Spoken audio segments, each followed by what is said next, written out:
podcast. I'm Lauren Tocci. And I'm Ryan Tocci.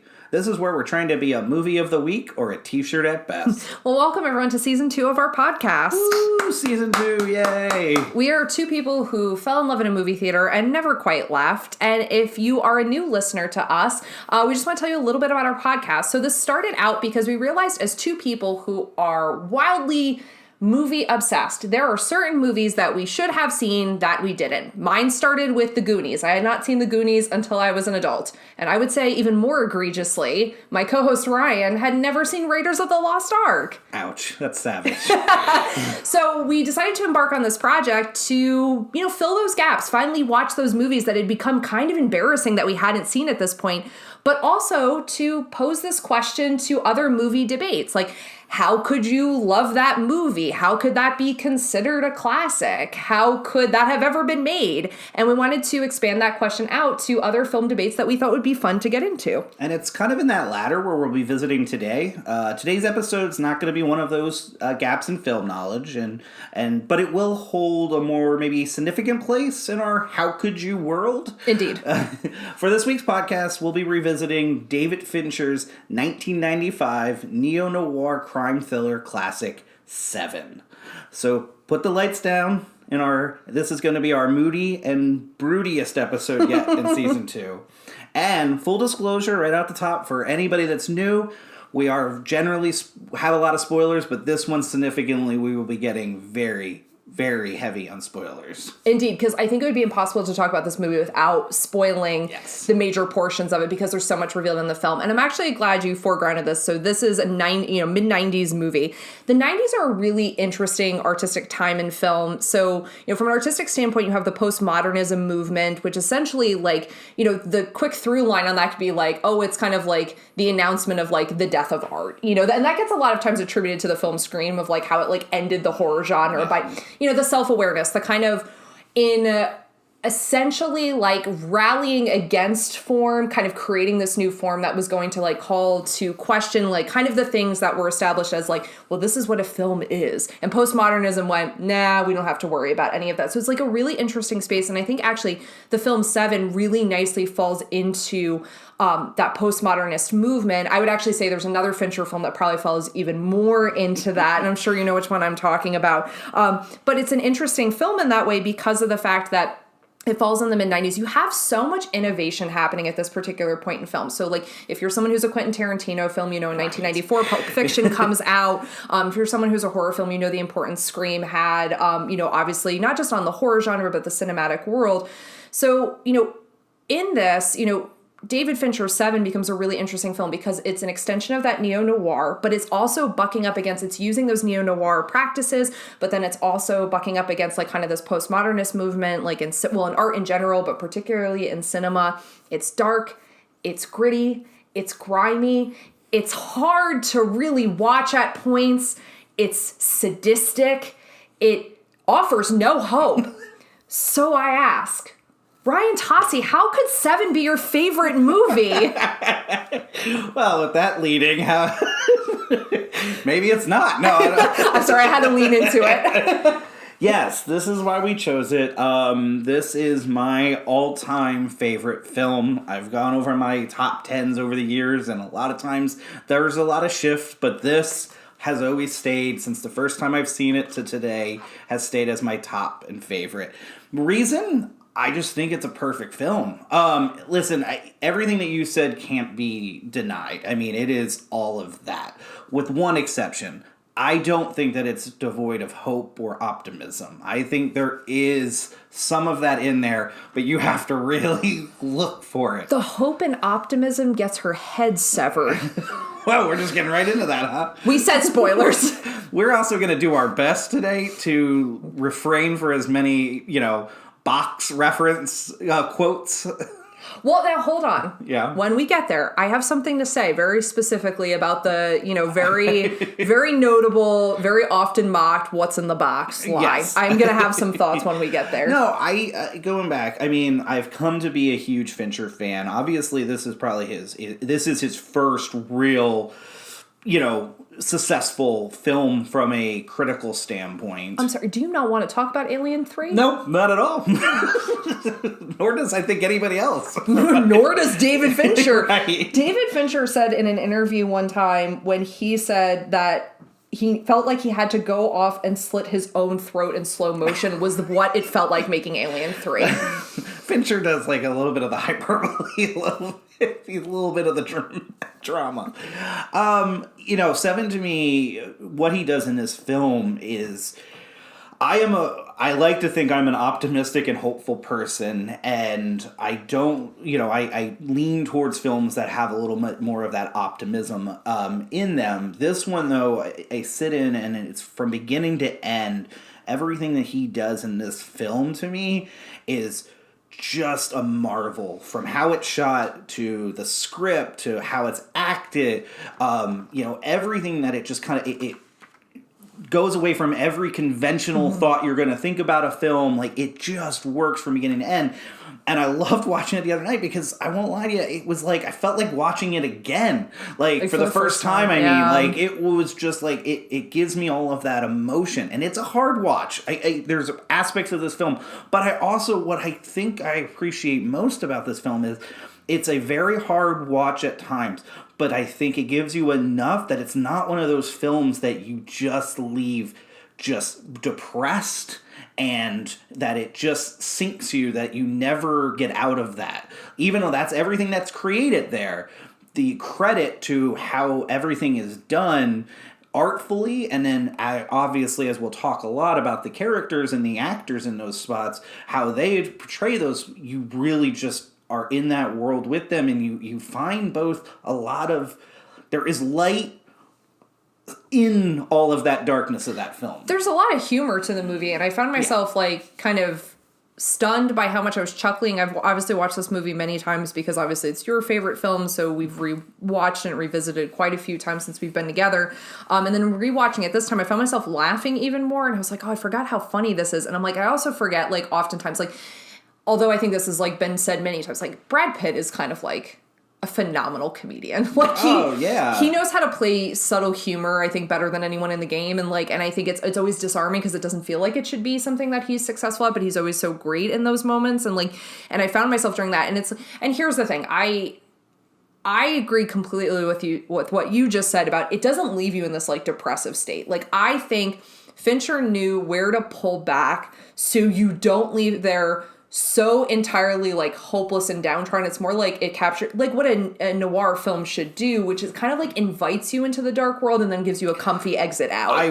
I will say my explanation of that, though, is that was not the writer nor Fincher's vision. I think they both wanted to leave you in a hopeless place with the original way that was going to end. But the studio, who didn't get their ultimate desire to be for how the movie ended, I think there ended up being a compromise that gave you a scene at the end that left a little bit more for you to leave the film in a better place than what the impact. But you saying that it was so...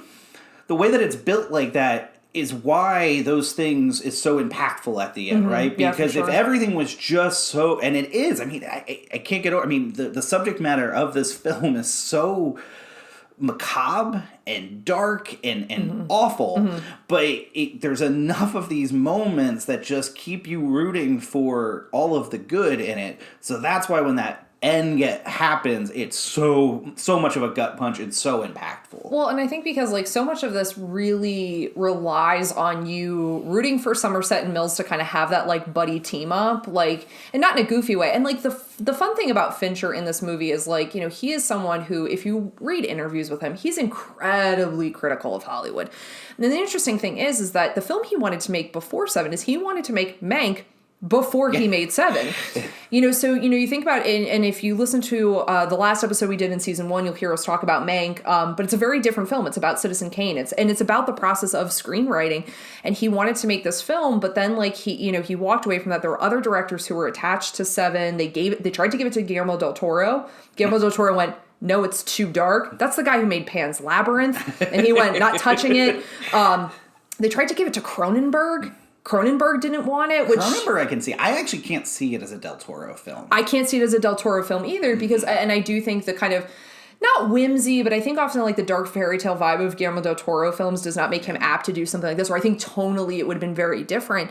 But, with this like particular film and like with, where it ends, because you want to like root for that buddy cop, like there's so many like interesting things that Fincher does to like harken to other films, classic films from both noir, neo-noir, and he references films so much throughout, but also like completely enveloping you in this world where it's like the 2 hours and 7 minutes I'm in it, like I am completely submerged in that space, with all of the effect that I think he's going for. And you're right, I think so much of this film, the screenwriter had a very particular vision for like what he thought this was going to be and how he wanted the story to be told in terms of like tonally and thematically what he was hoping to get across. And then what Fincher ends up doing with it, and as I'm sure we'll get to, I mean, the studio almost completely ruined this film. Yes. It was so close to being completely ruined. Where a director and an actor who had clout had to step up. But I don't know about the director having clout, but the actor and had to put their feet down and for the betterment of the film. Absolutely. A couple quick questions for you off the top with this, and I want your opinion on it. Is one, it's considered a thriller, which I can't argue, but do you think that it also could be considered a horror? Yes. So here's just curious because it's such a it's a serial killer story. So one of the things I think that Fincher does really well with this is like there is that detective aspect, but like, what's funny is like when Fincher first read the script for this, I read this in an interview, he said one of the things he was worried about with the Somerset and Mills character is he didn't want a buddy cop movie. It felt like a detective movie. It wasn't something he wanted. Oh man, did he really deliver on that? Because it doesn't feel like it. And I understand why it gets labeled as thriller. The reason why I think it works really well as horror is because I think like a lot of times those films that kind of like exist between that like, that like liminal space of like, is it horror, is it thriller? I think when you can push this one towards horror is if you think about, I think essentially the film parades as a detective thriller story, but the characters are in a horror movie. Yes.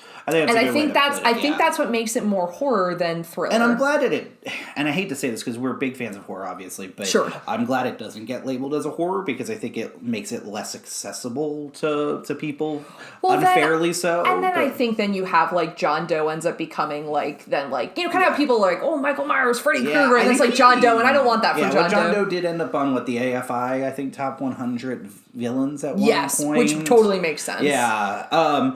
Did you know that this movie had won an MTV Movie Award? I did. I know what it's for, too. Well, it's for a few things. Oh, wait, I thought it was just for most likable male or most attractive male for Brad Pitt. Well, that was true, but it actually won Best Villain. Okay, that makes sense. And it won Best Film. And the reason why David Fincher, I remember very vividly, won the award and went up and said all they ever called this was an MTV Movie Award. Or this is an MTV movie. I'm okay with that. When he accepted I kind of like that. Yeah, so I can also picture you like in the 90s, like in your bedroom watching this on your TV. And being like so amped. This was a moment where I thought the MTV Movie Awards, those are the awards you got to watch. Because, all right, so you're a huge Oscars fan, but to me it was the MTV Movie Awards. I think they've gotten really strange now, but at the time, because you had Seven won that year, and then the next year Scream won. So I was like, these are all my favorite films coming out. So yeah. Okay. You guys can't see the faces I was making with him when he said the MTV Movie Awards were my Oscars. My head went full to the side. So it was the 90s. It was the 90s. How's anyone? It's the 90s.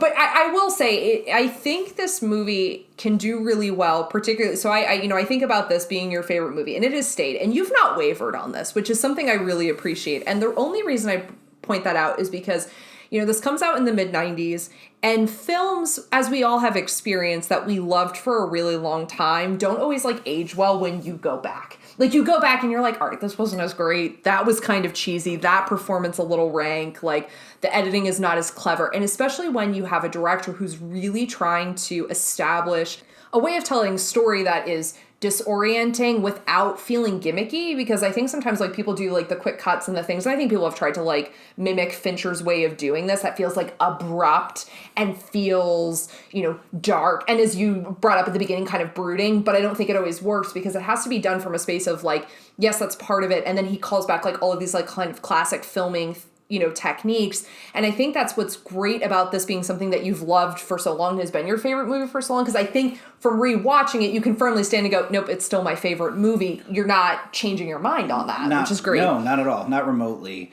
And I had to remind myself yesterday, not yesterday, but the other day when we watched this, that this movie's 26 years old. Like, that reminder to me was crazy, because I think it does hold up in every aspect. Even the way that it's shot and the way it's done. And I don't know if that's a credit to...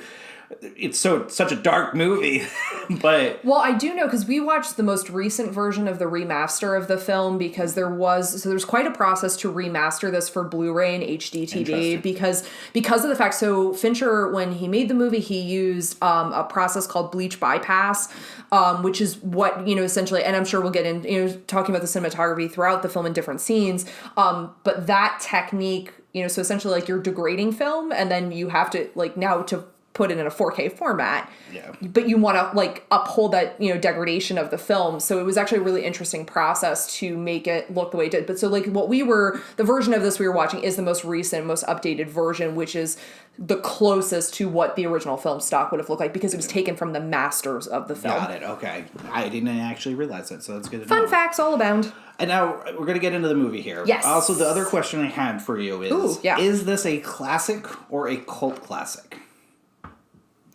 Okay, I feel like those distinctions are really challenging, because I feel like that cult classic or cult films always kind of hit that space at some point where they're a cult classic and then kind of move outside the space of it, where it stops becoming niche and starts becoming this thing that we kind of all accept that we really love. Like, so for example, you know, Rocky Horror is probably the best example of like a cult classic, or anything like John Waters does, because it's like outside and it's fringe. I think this still resonates as a cult classic, because I think it's, if you know it, you love it and respect it and think it's really cool. I think, unfortunately, there's one thing that people tend to know about this movie. Yeah, of course. And I think, unfortunately, that wouldn't say mars it by any means, but I think it becomes like kind of the pop culture reference version of knowing this movie. I think Fincher, I mean, obviously is an incredibly well-respected director, but I still think he operates from a cult space, because he is methodical, he is exacting, but not, and it's interesting when you read interviews with him, and people say it's like, it's not that he does this in this like space of like a dictator, he just wants the movie to be perfect, and he won't settle for anything less. So I'm going to say this is... Tell that to Jake Gyllenhaal. Well, okay, fair. Fair. Some are going to agree, some are not going to agree. But I also think like he's someone who, that kind of exacting way in which he looks at his filmmaking process creates things that 26 years later, even though it is something that feels very 90s, also feels very timeless. Yeah. It feels like it works. Yes. Because it should feel very 90s. It's Brad and Gwyneth. This should feel 90s. I don't think it feels firmly set in the 90s. I feel like it looks like, except for a few things with technology, could have been set in the 40s. I feel like could have been set today, and it would have worked. Yeah, there was a couple of things I did catch up with that, with the computers and things like that. And honestly, you remove the computers from those spaces, I would not be able to locate it and go, oh, okay, I know exactly when this takes place. No, I agree with you there completely.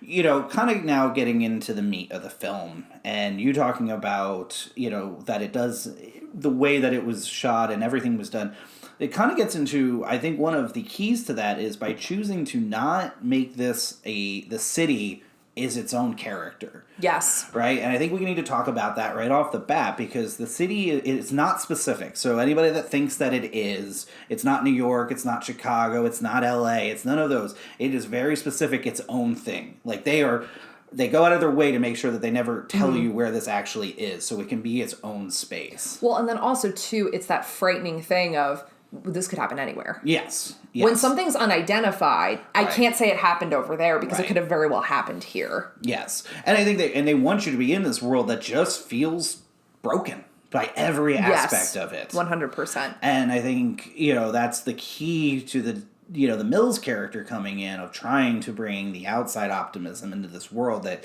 may be too far gone. Well, and I think, if you're talking about, so you think about the introduction of Mills, and this is so smart by Fincher. He's so ordinary. But it's Brad Pitt. His previous film was Legends of the Fall, where he has a long-haired blonde goddess. But God, sorry, not goddess, but God. He's Brad Pitt. And to make him so ordinary, so commonplace, and I love because, there's that really great... the opening with Somerset when he has all of his things kind of lined up. Oh, yeah. And the metronome, playing it's everything is meant to feel they're ordinary cops. You should take them no other way. These are not superheroes. They are ordinary. This is police work anywhere it would be. But as you said, I think, and aptly pointed out, this very broken place. Right, and you're talking about, that's another, and I'm going to probably say this 1,000 times, the genius of the film, and but those first 3 opening shots, before we even get to the credits, they don't really have a huge significance to the total story of the film, but they give us who our characters are. Yes. From what you said, you have Somerset in this quiet home, everything's meticulous, but you have that ambient noise on the outside, going on. And then you have Mills show up, who, is kind of already a little unkempt in how he's dressed and everything. But I love the shot in that is when Mills and Somerset are meeting for the first time and they're walking down the street. And Somerset is walking, gliding, not running into anybody, not having any issues. And Mills the entire time just keeps bumping into people and keep having to move. That is such a brilliant way to start this film of the two just totally different people that they are, yes, and where they're coming at in this space. Well, yes, because you have someone, and it's so important because this is echoed in the decisions by the costume designer of how they're dressed. You have Somerset is in this 3-piece suit, fedora, classic detective attire. Yeah. Someone who is kind of in this the world of this grime and kind of just disgusting tableau of the city that they're in, with the constant rain and the constant kind of broken nature of the city, who is able to glide through this process because he's been there. He's seen things. He's seasoned in this life.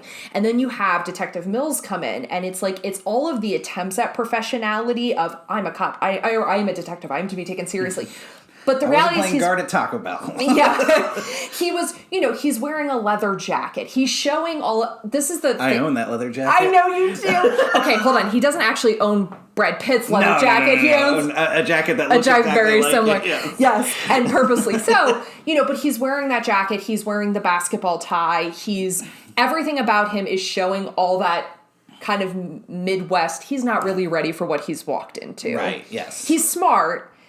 He wants to do a good job, but he wants to do it by brute force, whereas Somerset understands kind of the dance of detective work a little bit better. So it's a really interesting interplay. And you saying about them, one's gliding and one's bumping into it. It's just another visual reminder of that dichotomy. Yeah, I think it's a great way, subtle way to start the film off in these two characters. And then we just go right into the credits. And, is there a more jarring or iconic set of credits than what Fincher pulls out in the beginning of Seven? No, completely, because you start in this very normal procedural detective place, and then it's well, bam, I am not going to let you escape the grime. Because I feel when you think about the culture and the aesthetic of the 90s, it's a decade divided between either kind of the saccharine, boy band, sitcom, Friends version of the 90s. And then there's grunge. Yeah. And Fincher. So it's these two very different realities. And interestingly enough, so the person who did the opening credits, you're going to really deeply appreciate this. So he is the same person who did the opening credits for Spider-Man, the Spider-Man movies, which are amazing. Tobey Maguire, I'm assuming, right? Yeah, the Tobey, not Tobey Maguire. He's not the one who did them. Sam Raimi. Yeah, his name is Kyle Cooper. Yeah, Kyle Cooper, so he did those, which are visually stunning. He also did, and you're going to deeply appreciate this. He is the person who did the opening credits to Dawn of the Dead. Oh my gosh, yes. Yep. Yes. And Fincher said, in an interview, he's like, people won't hire Kyle because of the fact his opening credits will be better than your entire movie. Yeah, that's true. That is very true. Because I love the remake of Dawn of the Dead, but I agree with you. You play those credits, that's all you need of that film. Yeah. Yeah, that's awesome. Thought you'd that's appreciate cool. that. I did not know that. Yeah, that's great. But yeah, I mean, just the choice of remixing Nine Inch Nails Closer, which is funny because of where we go later with Fincher's career. Of course. And how much he works with Trent Reznor.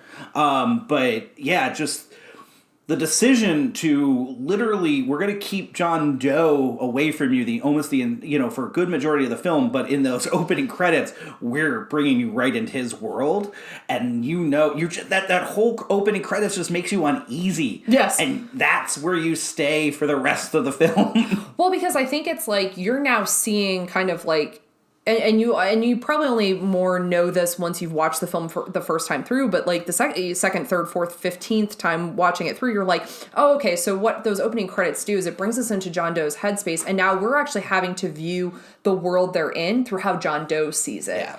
So everything we're seeing that again, the kind of grime, the distrust, the kind of the sense that there's kind of crime on every corner really comes from like how John Doe views the world. Like everyone is a sinner and everyone must be punished. Like that's kind of the space that they put. And there's so many things in there that you're going to get explained later of what's happening in those credits, which is just kind of a really it's such a wonderfully smart decision.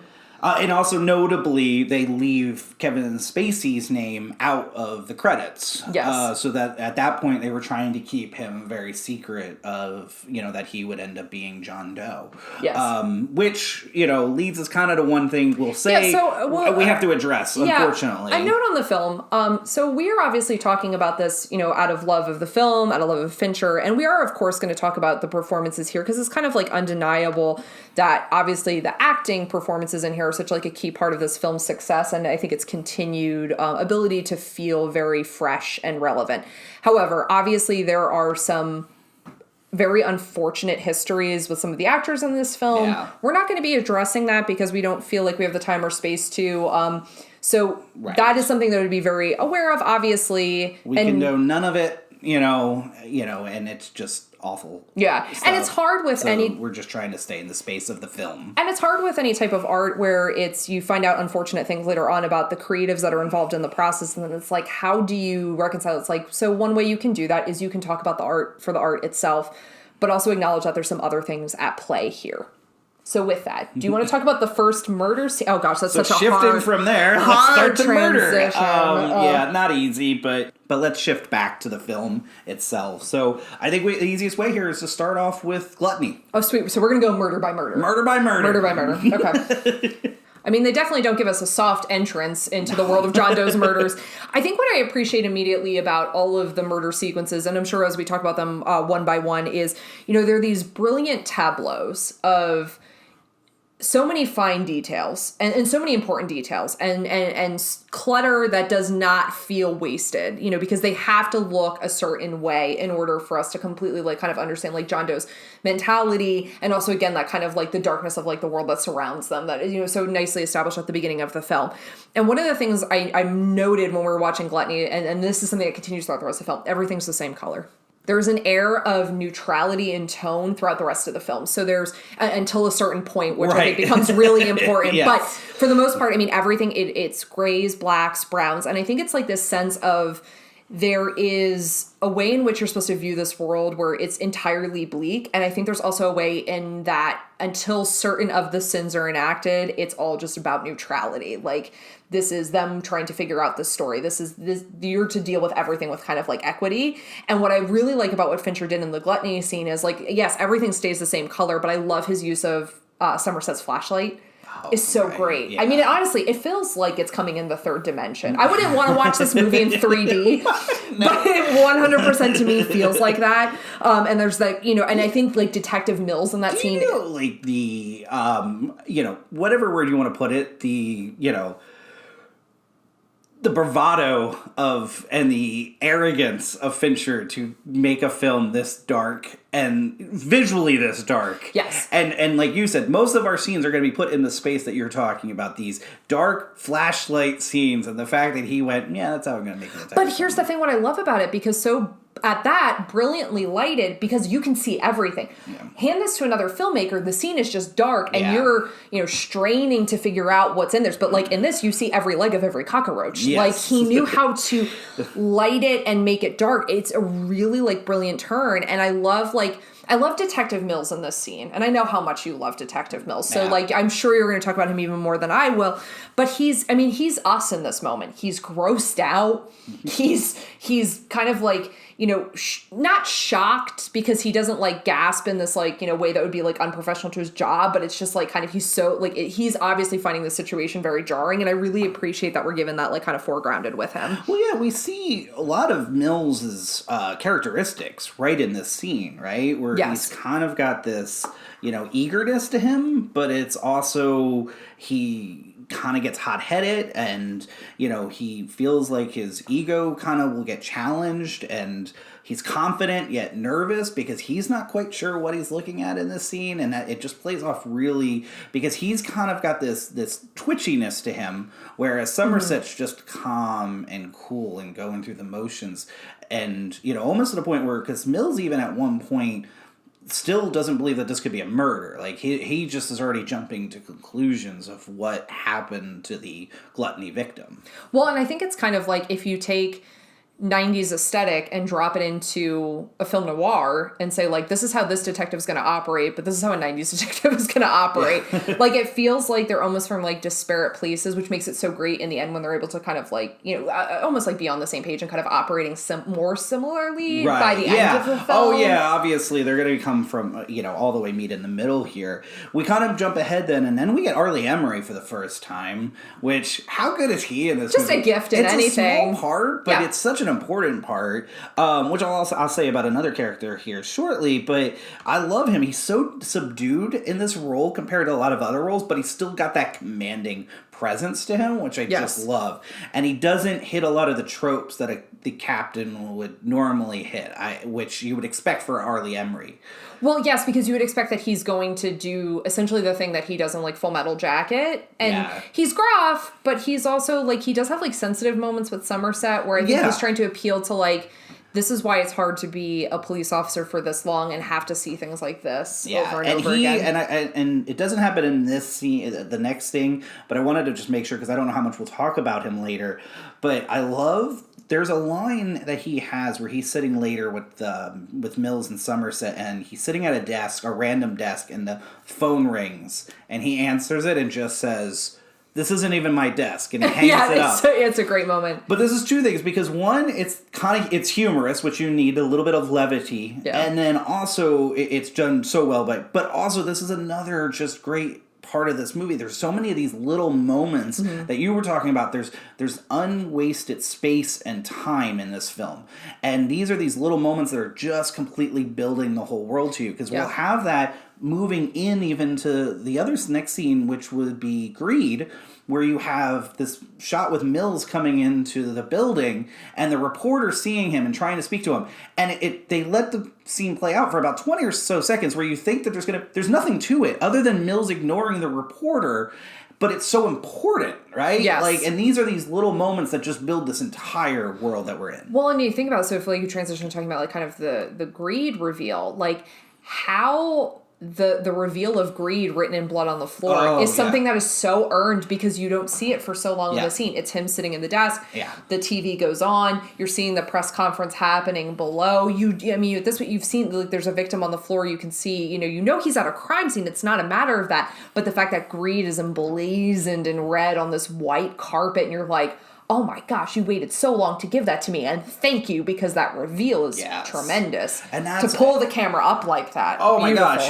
And there's two things I want to talk about with that, because I love the intersplicing between the newsreels and you seeing Mills, who Mills at this point has been a fairly confident character since he gets there. But you can start seeing him going, oh my God, I am in over my head here. 100%. Like, what is, what's happening, and what is this world that I'm in, for this type of thing. And so you see that's this great facial expression by Brad Pitt and how he plays that.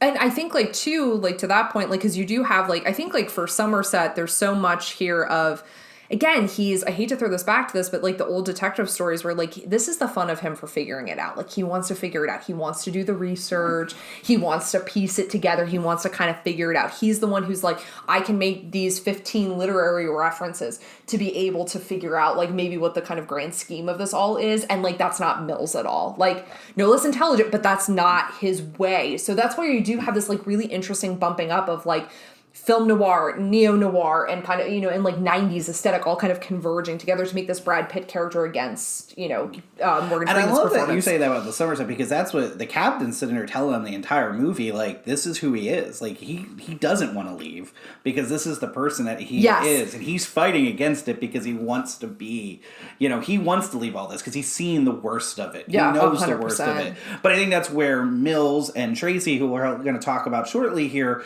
are so important, because I think they start to bring him back to find a little, this is where I'm talking about the optimism. They bring Somerset a little bit back to that there is hope in this world. You just have to keep looking for it and fighting for it. Yes. And like you have that, and I'm assuming you want to transition to talk about like the dinner sequence. Yes. Like at the home.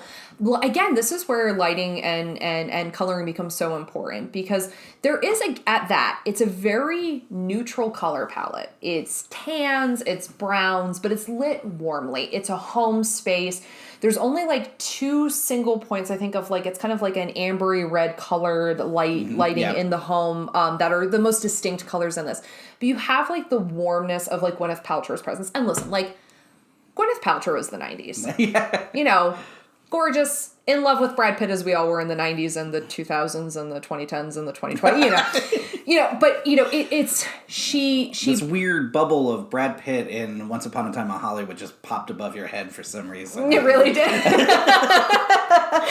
On the roof. But you have, we all knew it was the roof scene. In case anyone needed the visual reminder. But, you have this great moment with her, and she's sweet and kind. I even love how that all develops, the fact that she has to talk to him in the office, and you can see Brad Pitt's like kind of embarrassed. Like kind of like, oh my gosh, my wife wants to talk to you. But you realize like part of this is like she feels, she's been, she's stranger in a strange land. She's been asked to move to this space that feels obviously very different than where they're coming from. The fact that they're like high school sweethearts, you get the sense that there is this kind of like Midwest vibe around their kind of existence together. And I like that you have this woman who unlike Mills and Somerset, who have to continually move through the kind of like darkness and grime of this world, she's the one who's calling to attention, like, this isn't normal. Yeah. This isn't right. And it's kind of that that naivete of the 90s that I think is best reflected in her character. Yeah, I go back and forth on my, with Gwyneth Paltrow myself, but she's terrific in this. My understanding, she always was Fincher's first choice. Which makes sense. She turned it down initially, and then I guess it was offered to Christina Applegate at one point.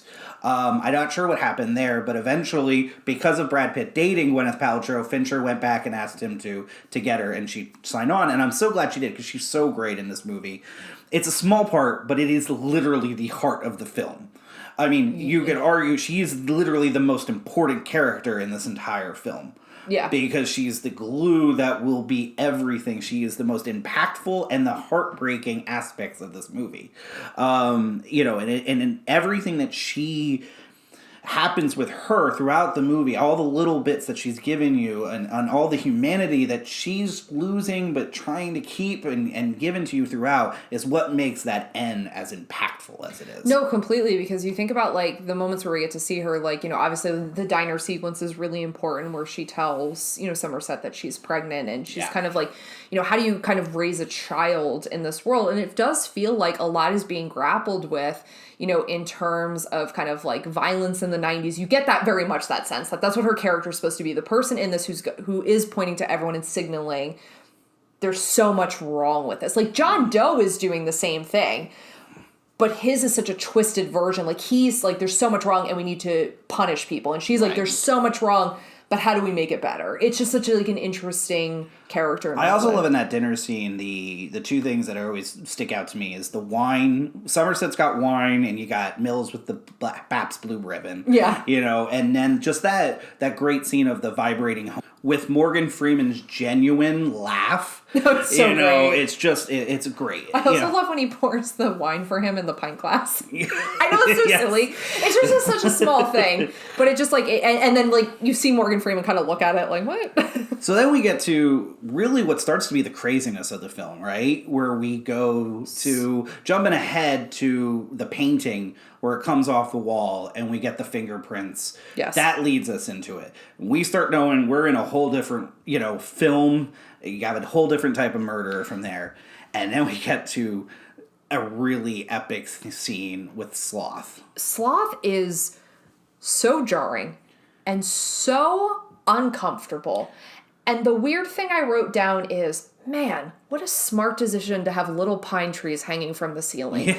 Because from the visual standpoint of this, the having that interrupt the ceiling space to where he is on the bed is so smart. Because your eyes don't know where to look. Like, why are there pine trees? Why is it, oh my gosh, he's on the bed.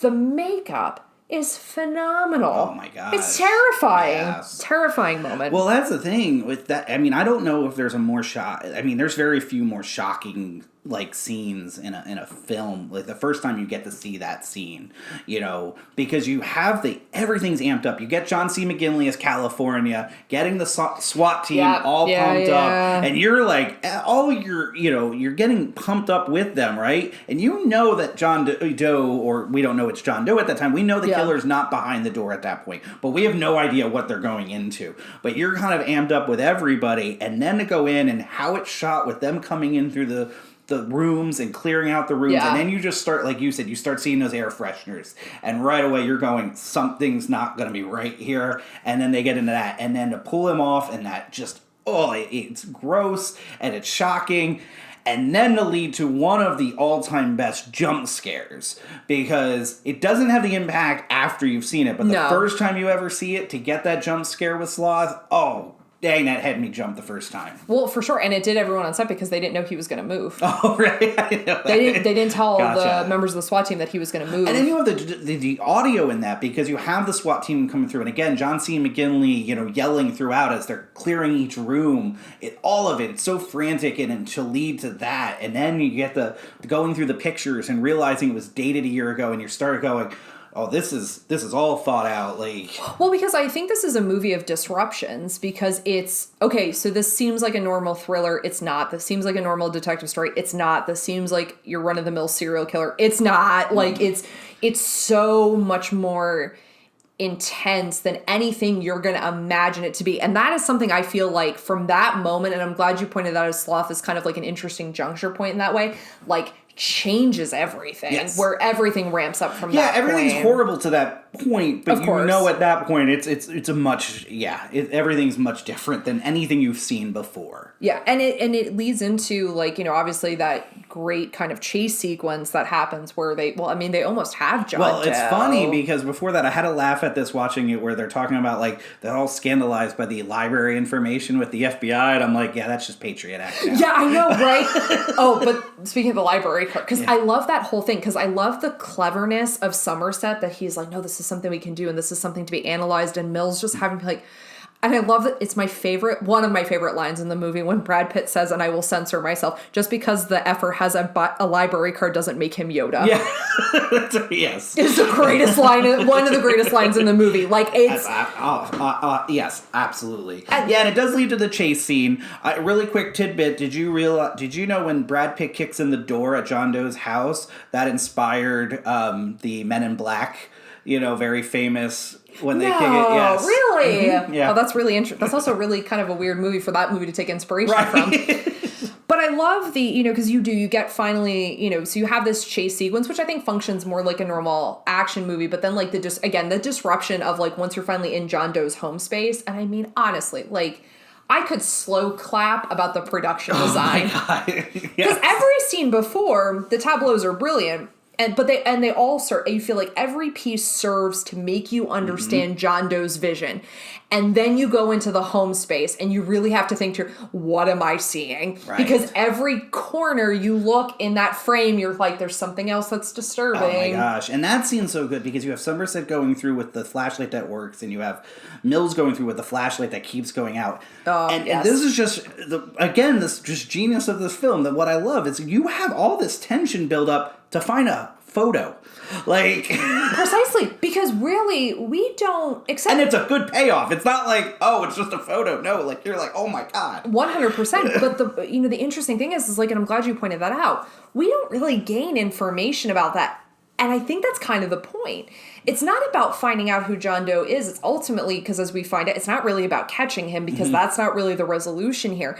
It's just about, like, you're in that space. It was very reminiscent to me. There's a film that came out. It often gets tied to the movie Psycho. It's called Peeping Tom. And the apartment, John Doe's apartment is very reminiscent of the apartment in Peeping Tom. And it's another one of those great references that I think Fincher's making. And I don't know how deliberate that particularly is, but I definitely noticed it. But, like, and obviously the mise-en-scène in Peeping Tom is very different than in John Doe's apartment, but you have this moment where it's like you have all of these notebooks, and I love how Somerset says, like, even if we had like 50 agents, reading, however many journals per hour, like, we still wouldn't have enough time to read it. It's like, yeah, that's the exact point. You're not going to gain anything from this, because, like, you kind of have to unfortunately see the whole picture of what John Doe's trying to do before you can understand, like, those minutia. Yeah, and you keep talking about the attention to detail. It's so apparent in that. Yes, and then and also we have that great line, another great line by Mills when he goes into the apartment. He knocks the door, because no point arguing now.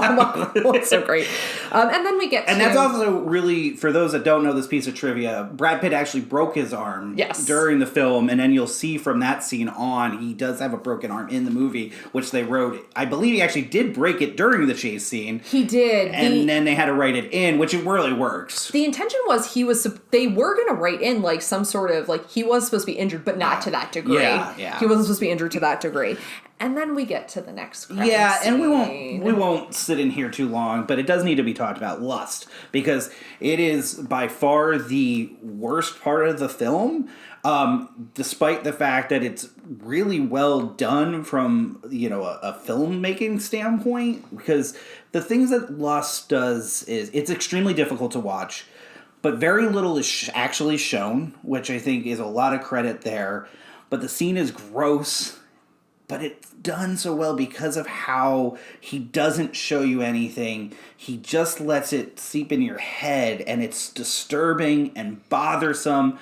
I mean, I won't even lie, we fast-forwarded past it this time watching, because I know that it's a space that you didn't even want to be in, which I completely understood. And here's the thing, all credit to the actor in that scene. And this is the thing.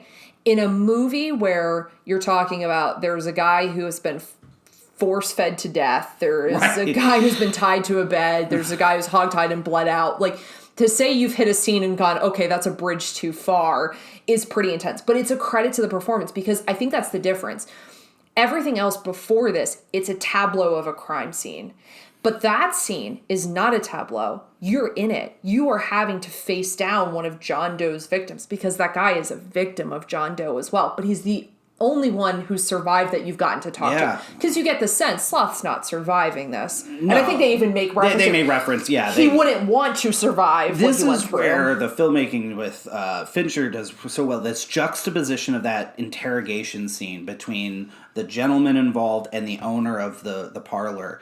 And he goes back and forth, and one's in this quiet talking about the seediness, and the other one in the most hyper horrible way possible of being a victim and trying to explain of everything. And it is hard to watch, but that's this jumping back and forth that he does with that, and both leading to the same place where you have that quiet scene of Somerset and Mills side by side in both interrogation rooms just by themselves, looking beat down. Yes. Like, just absolutely defeated and beat down by the world, by what's going on with them, with this character, with John Doe. It's just, And then to be juxtaposed so interestingly by, like, a scene later of, like, kind of like Mills having to explain, like, and I don't want to say like it's like an optimism and a hope of like, no, we have to, because like, what's the other option here? Like, if we don't find this guy, if we don't stop him, like, what is the other option? Because like, and it's such an interesting moment for that character who has been so, I think walks around with that, kind of that bravado of like wanting to figure it out, but it's a very sensitive moment that he has with Somerset of like, we have to find him.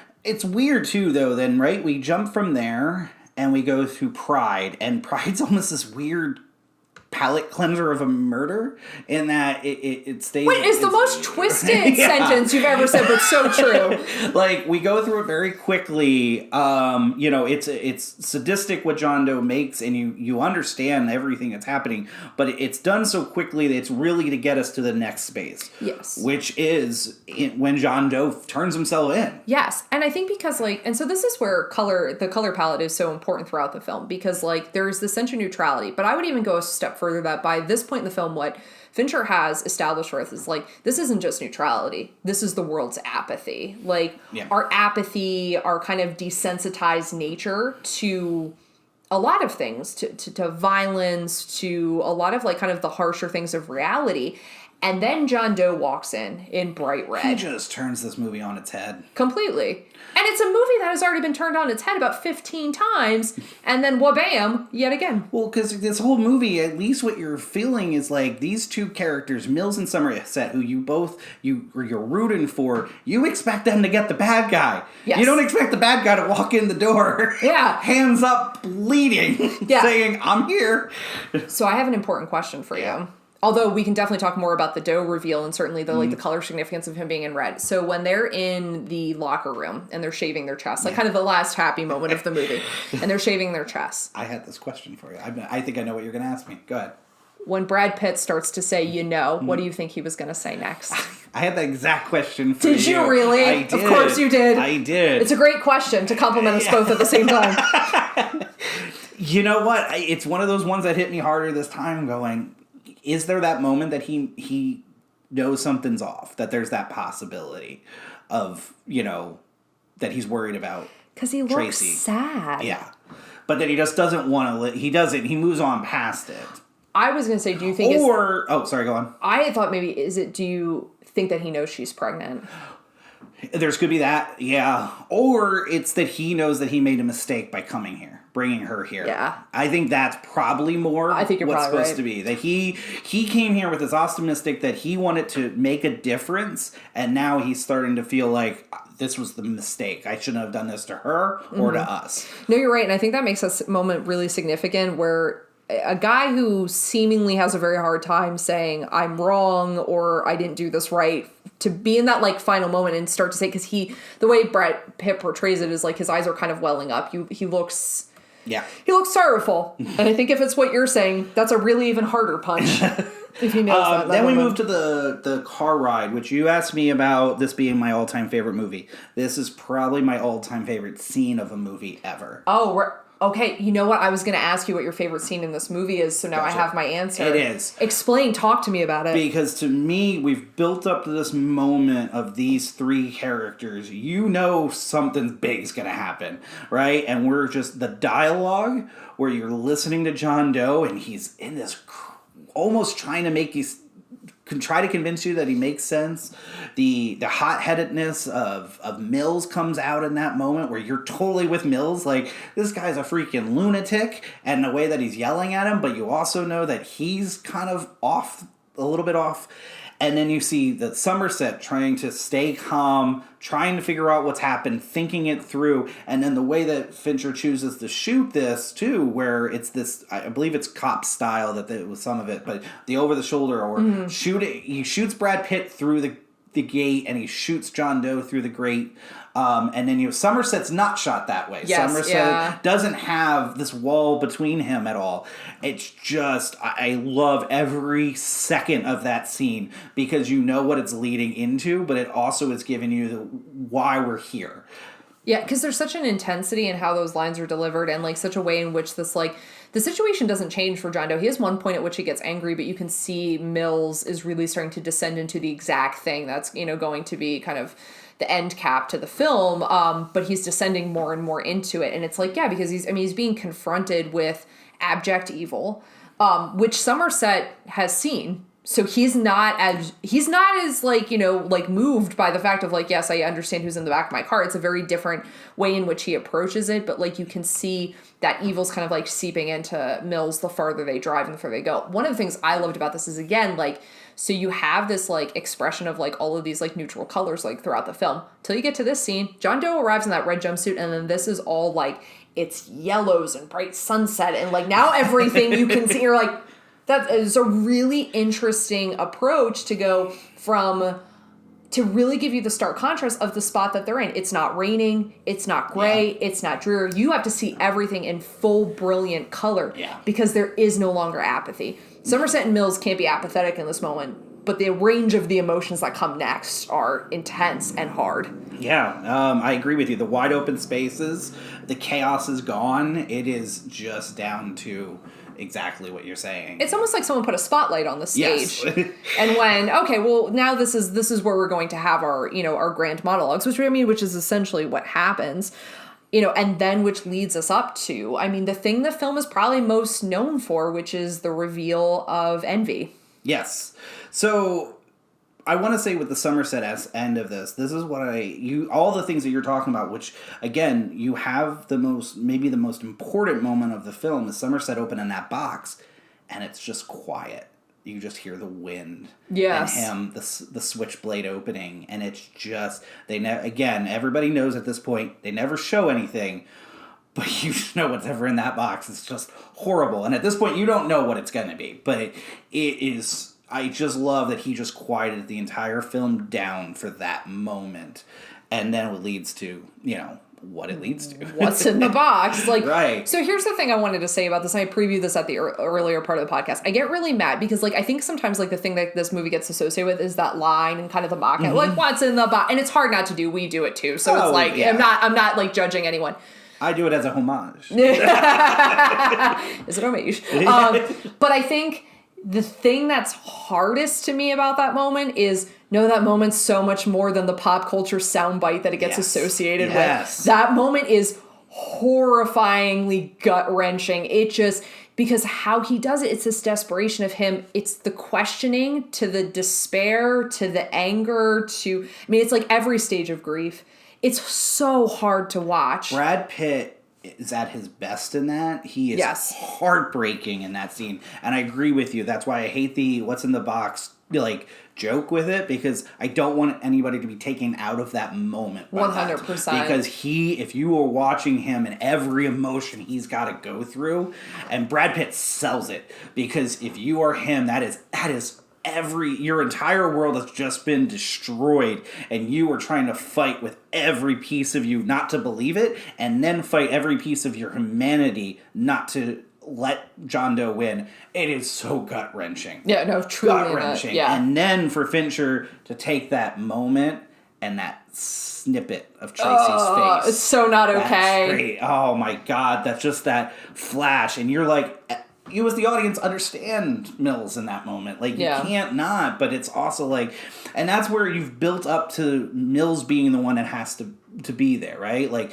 Between how he is with getting the cliff notes and the anger and the frustrations, all of those things have been building to him being the one that has to become Wrath, right? And, oh, God. Because isn't that what, Fincher puts us in the position of being Mills throughout the film. We're not as smart as Somerset. We're not as naive as Tracy. We're not as demented as John Doe. So what are we in the 90s? But Brad Pitt's Wrath at the end of that movie.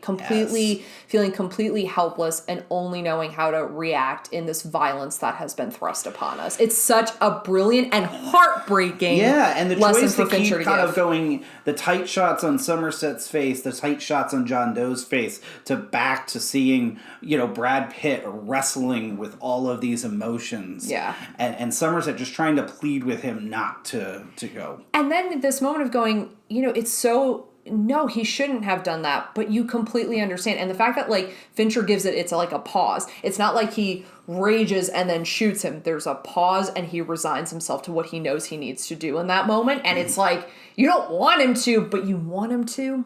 because you want to see justice enacted. And then you it's give a really John Doe even that second to close his eyes and know that he won, right? Yeah. Or seemingly won, which I'll get to in a second.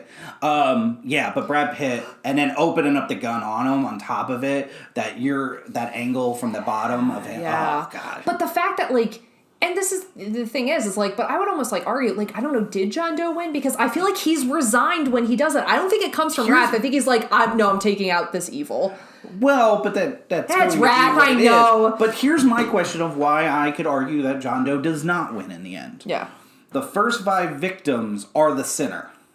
The last 2 are not the sinner. Because Tracy is the one that's murdered, but John Doe is the sinner in Envy. John Doe is the victim in Wrath, because Wrath is Brad Pitt, who is the sinner in that situation. So what happens is John Doe kind of changes his own format at the end. Well, you're right, because, like, he's being murdered because of his envy, but the problem is you have an additional victim here you're not accounting for. But the sin in that standpoint is Wrath, which is Mills. Yeah. Right? So he shoots, but Envy is supposed to be, for, John Doe's story here, Envy is supposed to be John Doe's sin, right? So Tracy becomes the victim there, where then Mills is Wrath. So to me, he kind of breaks his own thing, so I don't think he technically wins. No, I don't think he wins. Well, I mean, murderers never win, Tossie. But, like, but also, I get what you're saying, though, because it does get a little...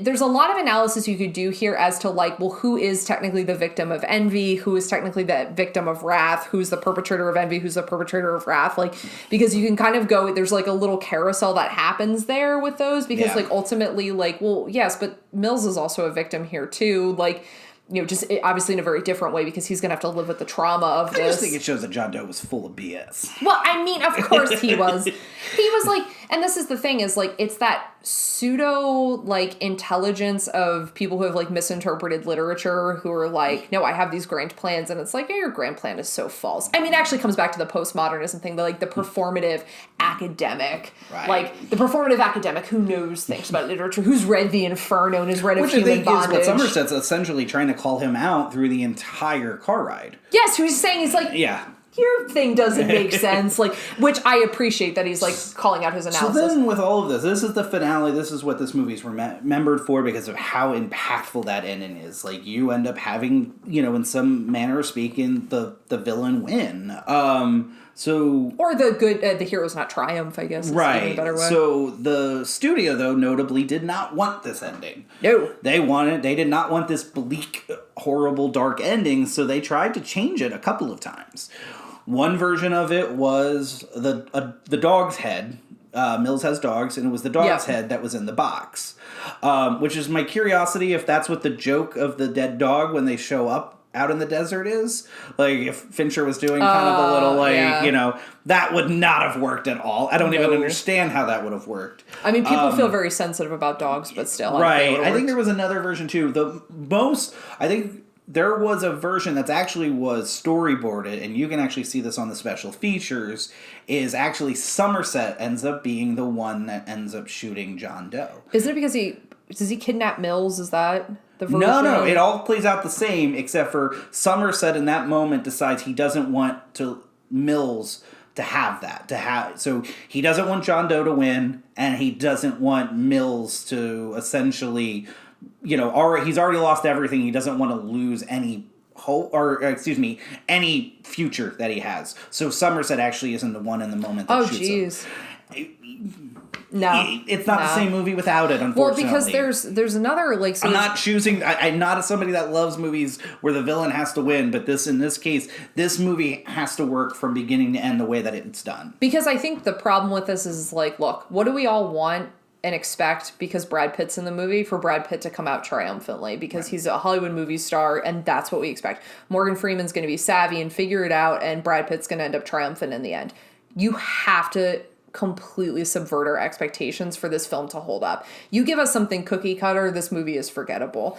That was a great crime caper thriller movie, but it is ultimately then completely forgettable. So the movie was supposed to cut once Brad Pitt shoots him. That's what the original ending was supposed to be. They ended up shooting the Somerset with the captain and Mills in the cop car later. Oh, you mean the Casablanca scene? Yeah, yes. That's good. It literally is the Casablanca scene. But I like that. But see, that's not literally, the moment, figuratively. going all the way back to the beginning of this conversation where you said there, to me, that's the moment where Somerset has come full circle, or not full circle, but has come to understand what Mills and Tracy stood for is what he wants again. Yeah. He wants to believe in the world again. He wants to see that hope again. So I think that's why, to me, it's not completely void of humanity. It's not completely void of hope, but it's hard. It's not easy. It's not easy. No, because it's and as much as the studio, or as much as the director and the writer and them did not want that, I think that actually adds to the movie. Well, because Andrew Kevin Walker is a Penn State grad. Oh, yay! He wrote this because he was living in New York City trying to become a writer and was super depressed, and this is how he viewed the world. That's where the script comes from. So, which is interesting. Right, absolutely. But he was on set for a lot of the rewrites for this. Like, he was actually, and that doesn't always happen where the original screenwriter was the one doing rewrites on set. So, he was there for the rewriting process. There's also another version of this, and I don't have this 100% confirmed, where Mills was supposed to be the one who got kidnapped, and the final scene was supposed to happen in a church. Oh, gosh. With a showdown. That might be the other ending. I couldn't remember, so maybe that's... And it's supposed to be that it's not actually Tracy's head in the box, it's a lookalike. Oh, jeez. Yeah, exactly.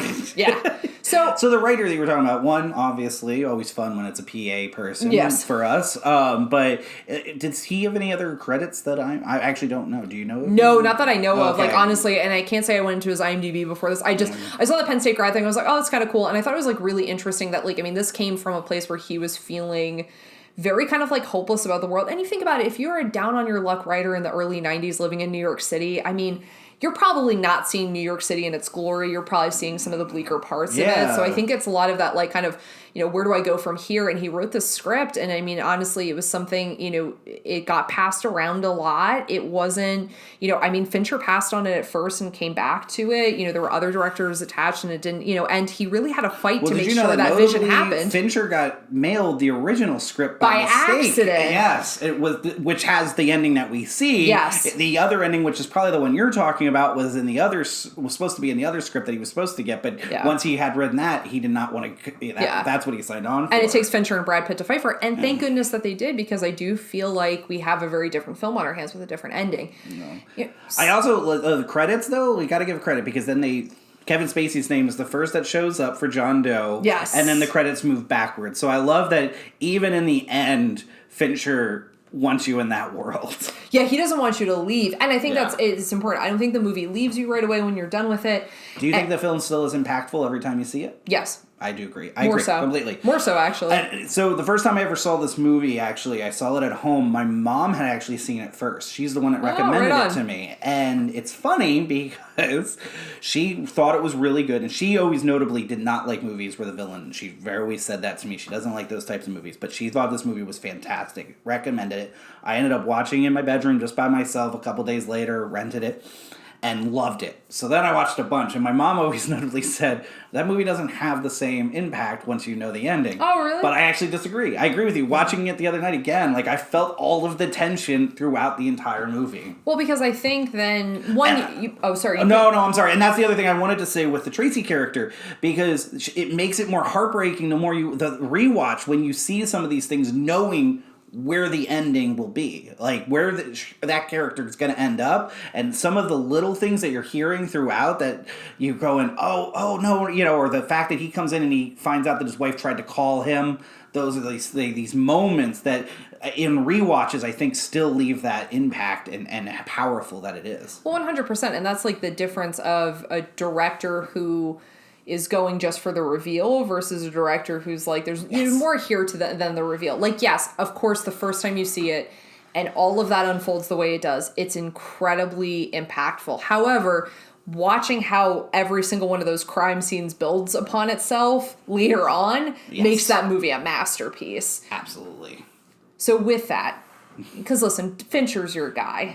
I love Fincher. You do love Fincher. And part of the reason we were doing this, this week is because tomorrow is somebody's birthday. David Fincher's? It's not David Fincher's birthday, it's your birthday. Yay. So happy birthday, Ryan. I love you. Oh, thank you very much. Okay, but I appreciate the fact that you let us do this movie in honor of my birthday. Yes. So thank you. So talking a little bit about Fincher, or actually I'll ask this before we get into a little discussion about Fincher. Do you want to talk about your recast? I mean, do you have one? You know what? I did put one together. Listen, again, we always talk about this. I don't want it remade. Heck this is my no. all-time favorite movie. It's a perfect movie. Don't recast it. Don't remake Never. it. You're going to ruin it. But let me try. Yeah, so Mark Swar, who's John Doe's lawyer, is going to be Ben Schwartz. What is wrong with you? California from the SWAT is going to be Bill Hader. But then, guys, let's just remember it's his birthday. Police Captain, he probably wouldn't take us part this small, but Sean Penn, I think, would be great in that. Oh, I see that. Tracy, I think, would be great as Scarlett Johansson. Oh, yeah, for sure. And then I'm going to get to John Doe. I had a couple that I thought would be really good, but I'm going to stay on Leonardo DiCaprio. That'd be so creepy. I think he could play that great. David Mills, John David Washington. Oh. I think would be awesome. I will watch John David Washington in anything, so 100%. And do you know why that would be a lot of fun? No. Because this Mills was originally supposed to be Denzel Washington's part. Wait, didn't he say, like, this movie was too dark for him? It was too dark for him, and he turned it down, and he later absolutely... It's the movie he said he most regrets not taking. Oh, so that would actually be very cool. Yeah, and then Somerset, Tom Hanks.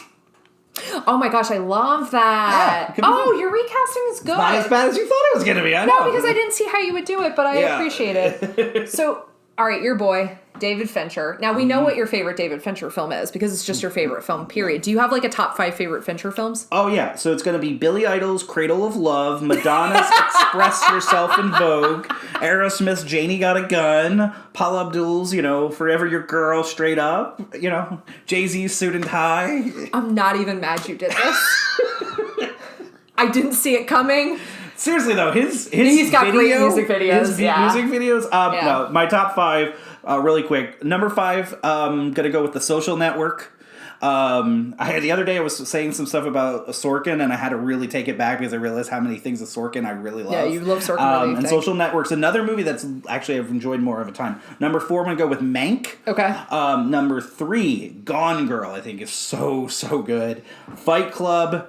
And then 7, of course. So if you can't tell that I was a boy in the 90s with 7 and Fight Club being 2 of my top favorites, yeah. All right, so mine is, and this was like hard because I wanted to rank Mank higher, but we've only seen Mank once, so I was like trying to. So number 5 is Mank, only because I've only seen it once. Number 4 is Fight Club. Number 3 is Gone Girl. Number 2 is 7. Yay! I didn't think it was going to be as high for you. No, it definitely is. I know. Number 1 is The Curious Case of Benjamin Button. Yes. And it is my goal in 2021 to make you love that movie as much as I love that movie. Benjamin Button, to me, I cannot argue, is probably one of his best made films. It just hasn't had the impact to me, but you're right. There's a 3-minute sequence in that movie that is so genius it makes me want to cry. And I love that scene. I know. If only one thing had gone differently. Yes. But yeah, that's all of them are great. I mean, there's very few on his filmography that are just bad because Zodiac's great, and yeah, so it's just a lot are really, really good. Yes, it's an embarrassment of riches for sure. And he just keeps getting better. And then also props to one of our favorite shows, Mindhunter. Oh, for sure. It's on Netflix. Definitely check it out if you haven't. Also, if you have not seen 7, how could you not have seen 7? I just want to bring that up. If you guys would like, please follow us on Instagram at HowCouldYouPodcast, on Twitter at HowCouldYouPod. You can email us comments, thoughts, or suggestions at HowCouldYouPodcast@gmail.com. And to try to kind of finish this up in a hopeful place, let me quote Somerset, quoting Ernest Hemingway. "The world is a fine place and worth fighting for. We agree with both parts. Until next time, enjoy the Odyssey."